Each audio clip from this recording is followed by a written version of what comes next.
اور تیسری بات حسینیت یہ ہے کہ یزید یہ کھیل کود والے سارے کام کرتا تھا، تو آپ نے فرمایا یہ سارا وقت ادھر ضائع کر دیتا ہے، رعایا کے حقوق ادا کرنے کے لیے اس کے پاس تو وقت نہیں ہوگا، یہ کیسے نظام چلائے گا، اپنی رعایا کے حقوق کیسے ادا کرے گا۔ ناچ گانے کا کام وہ کرتا تھا، جانوروں کو آپس میں وہ لڑاتا تھا، ہاں جی، شیروں کو بندروں کو وہ لڑاتا تھا۔ تو آج آپ دیکھ رہے ہیں ہم مسلمان ہیں، کلمہ پڑھنے والے ہیں، سارے کام وہ کر رہے ہیں، کام یزید والے کرتے ہیں، کہتے ہیں ہم حسین کے ماننے والے ہیں۔ حسینیت یہ ہے کہ ان چیزوں کے خلاف جہاد کرنا ہے، ان چیزوں کے خلاف نکلنا ہے، یہ ہے حسینیت۔ اور یہی امام علی مقام نے میدان کربلا میں پہنچ کر یہ بتایا۔ اور آپ نے جب آخر میں علی اصغر کو قربان کیا نا، سارے شہزادے قربان ہو گئے، بھتیجے بانجے سارے قربان ہو گئے، آخری وقت تھا جب علی اصغر کو تیر لگا، خون نکلا، شہادت ہوئی، اس وقت بعد میں آپ خود میدان میں تشریف لائے اور جسم جو ہے وہ خون سے لت پت ہے، خاک ہے، زمین کے اوپر پڑے ہوئے ہیں، دشمن گھوڑے اوپر دوڑا رہے ہیں، اور گھوڑے دوڑاتے دوڑاتے سوموں کے ساتھ وہ حسین جو نانے کے کندھوں کے اوپر سواری کرنے والا وہ حسین ہے جس نے کندھوں پہ سواری کی، اور جو آج گھوڑے کو سوموں کے نیچے جس کو روندا جا رہا ہے یہ حسینیت ہے۔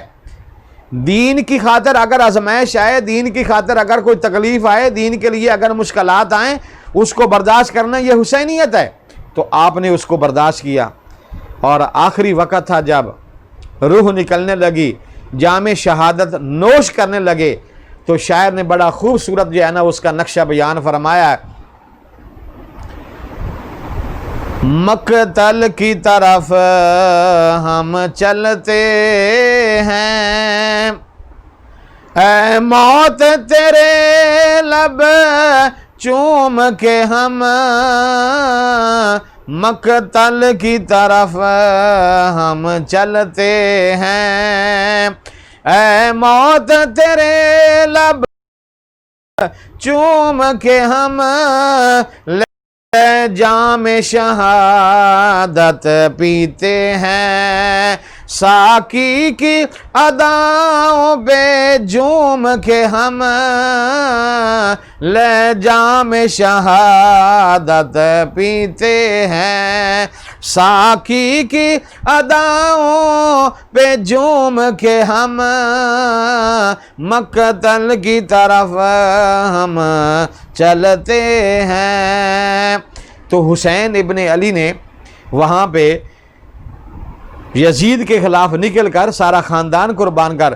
کہ یہ دنیا کو بتایا ہے حسین اور ہے، حسینیت یہ ہے۔ اس لیے آج ہمیں چاہیے کہ ہم حسینیت کو زندہ کریں تاکہ قبر کے اندر بھی اور حشر کے اندر بھی ہم گناہ گاروں کی وہ سفارش کریں، تو اللہ تعالیٰ ان کے صدقے ہم گناہ گاروں کو معاف فرما دے۔